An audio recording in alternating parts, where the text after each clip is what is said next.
Okay, it is time now to look at some big shot calculations with these mass to mass calculations. These are the best. This is what we do in the lab.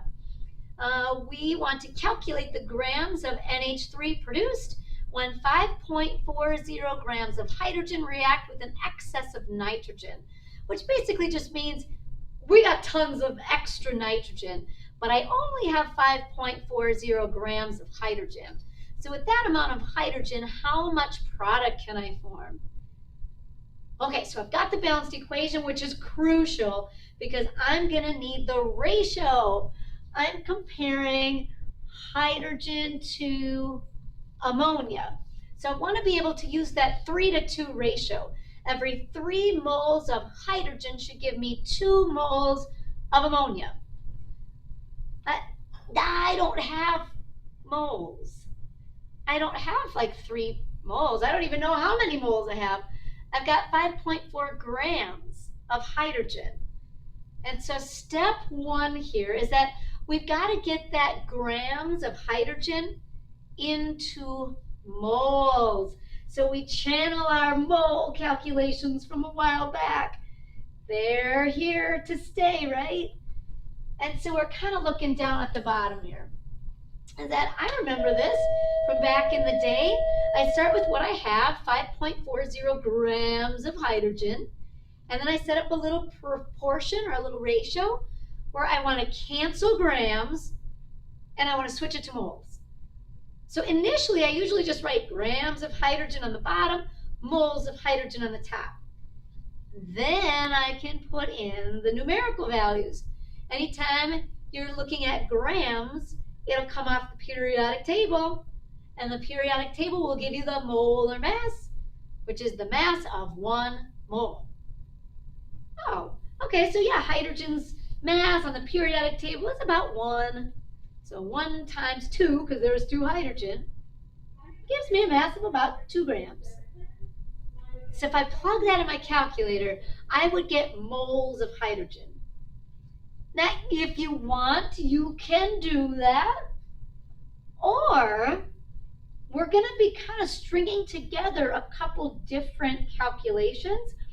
And so if you want to kind of set it all up, then at the end we can plug it in our calculator. But that's step 1 there in green, or in blue. Step 1. I can't convert between hydrogen and NH3 ammonia unless I have moles. I want to use that 3:2 mole ratio. So if you're given grams, turn it into moles first. Now that I have moles, you can use the ratio. So basically what they did was take this little setup and said, okay, I could start with that. Right there, that would get me into moles of hydrogen. And if, again, you want to plug it in your calculator, you could. Or you can string along the next step. The next step is what we previously did when we were doing mole-mole conversions, where now that I would be in moles of hydrogen, I'm ready to make the conversion between hydrogen and ammonia.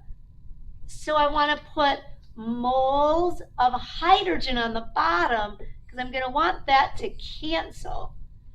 And what I want to switch to goes on top. Well, eventually I want to know how much NH3 is produced. But when I convert between different substances in the balanced equation, I'm using that 3:2 mole ratio. So I can directly cancel moles of hydrogen, and then I want to convert it to moles of NH3 ammonia. And this ratio just comes from the balanced equation. That 2/3, that's just the coefficient, the mole ratio from the balanced equation. So if I stop right there and plug all of that in my calculator, I would have canceled grams of hydrogen. I got it into moles. And then I can cancel moles of hydrogen and then use the ratio in the balanced equation to convert over to moles of ammonia. If I plug that in my calculator, that's where I'd end, at moles of ammonia. That's the only unit that I haven't crossed off. But again, In the lab, we're probably going to measure the amount of product back in grams. So basically then what they did next is take all of that from above and just add one more step where I would have canceled grams of hydrogen and put it into moles of hydrogen. I can cancel moles of hydrogen and now switch it over to moles of NH3 using the ratio from the balanced equation. But I probably want to bring it back to grams. So then I can just tack on one more little proportion where I don't really want this to be moles of ammonia. I want it to be grams. So every time you have a unit that you want to cancel, it goes on the bottom, and what you want to switch it to will always go up on the top. And now the only unit that I have not crossed off is the one that I want. Grams of NH3. So now you can plug this all in your calculator. And I'm going to multiply by any number on the top and divide by any number on the bottom. And boom, we end up with about 31 grams. Isn't that fantastic? And so I kind of like what they've done here in that it seems like a lot of steps, but practice makes perfect. And they're all solved the same way. It's very methodical.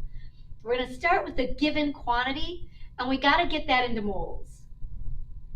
Once I get it into moles, this is where all the magic can happen.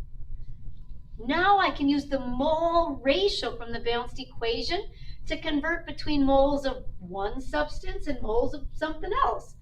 It's just that I had to do that first step because I cannot use the ratio in reference to grams. So once I had it into moles, I can use the ratio to switch to moles of anything else. But then we usually don't want to measure our product in moles, so we had to tack on one more proportion to change moles of our desired substance back into grams. This is it. This is a really organized way of showing this mole to mole, or I should say gram to gram, mass to mass calculation. Let's try one. I really do think that the best way to get good at these is just by doing a ton of practice. Okay, so I have an equation for acetylene gas being produced by adding water to calcium carbide. How many grams of C2H2 are produced when water is added in excess to 5 grams of calcium carbide? And again, that in excess just means that we want to know how much of this acetylene is produced when water in excess is added to 5 grams of calcium carbide, just meaning that there's extra water. So the substance that's really going to affect the reaction is the calcium carbide.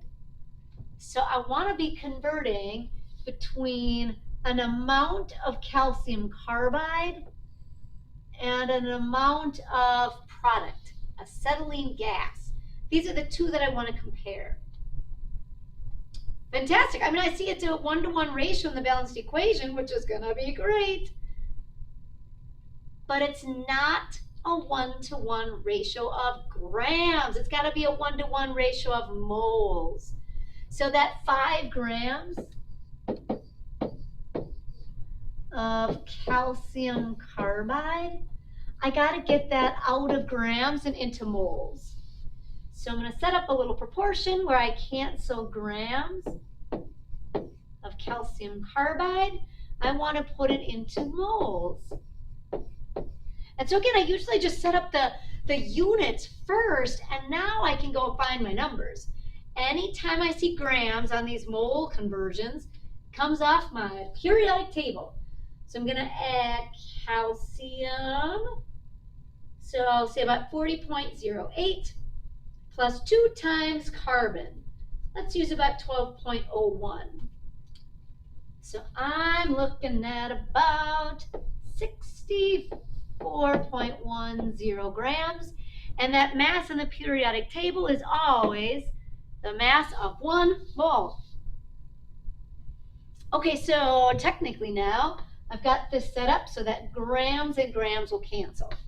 And if I plug it in my calculator, I would be at moles of calcium carbide. Now, usually with these stoichiometry calculations, we just kind of tack everything together and plug it in our calculator at the end. So now I'm at moles of calcium carbide, which is great because I can use that mole ratio.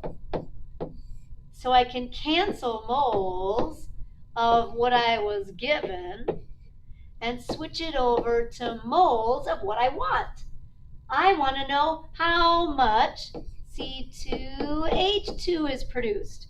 But again, when I'm at this point where I can convert between two different particles, it's got to be using the mole ratio, which now I just plug it in. And I totally get that this is an easy ratio. It's 1 to 1. And so in a sense, it's like, this isn't going to affect my math. But I'm going to still put it in there because, I mean, let's say I was converting between water and C2H2. Well, then it's not a 1 to 1 ratio. It doesn't have to be 1 to 1, obviously. So I'm going to leave in that step. I really like that step because that is where the magic happens. When I've got the mole ratio and I convert between one substance and another. So now I've got moles of that calcium carbide and moles of calcium carbide that would cancel. So right now I'm at moles of C2H2, acetylene. But again, if I were going to do this in the lab, I really can't measure my product in moles. Our electronic balance is measuring grams. So we tack on one more switch. I don't want this in moles of C2H2. This time I want it in grams. H2. Whenever I see grams, I'm going to the periodic table. So I'm going to go 2 times carbon plus 2 times hydrogen. Let's say that's about 26.02 grams, and that is always for 1 mole. The periodic table is always the mass of 1 mole. So anytime you see grams in any of these little proportions, it will always be opposite 1. It will always be opposite 1 mole. Awesome. And now I can cancel my units again. So I cancel moles of acetylene and moles of acetylene, so that now the only unit that I have not crossed off is exactly what I want. How many grams of C2H2 are produced? Now we can plug this in our calculator. So I'm going to multiply any numbers across the top and divide by any one on the bottom. So we could go like 5 divided by 64.1. Now again, technically in the middle, it's like times 1 divided by 1. So it's really about like 0.078 moles of calcium carbide, CaC2. But since it's a 1 to 1 ratio, it's the same amount of moles of C2H2 acetylene. But now I want to multiply by 26.02 to turn that back into grams.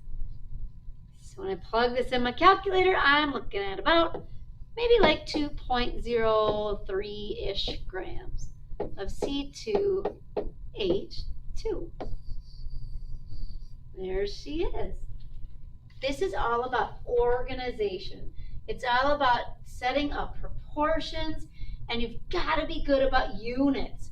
You've got to be obsessed with having units behind every number so that you always know that, okay, the unit that I have is going to go on the bottom, and the unit that I want is going to go on the top. Then look at what's going in the proportions as far as the numerical values. Anytime you saw grams, it was off the periodic table. Anytime you saw grams, it was always opposite 1. The mass on the periodic table is for 1 mole. In the middle here is where I was able to convert between different substances in the equation. But I can't do that until I have moles of the initial substance. Then I can use the mole ratio and convert between whatever particles I want in the equation. And then finally at the end, we want to bring it back to grams because that's how we would measure it in the lab.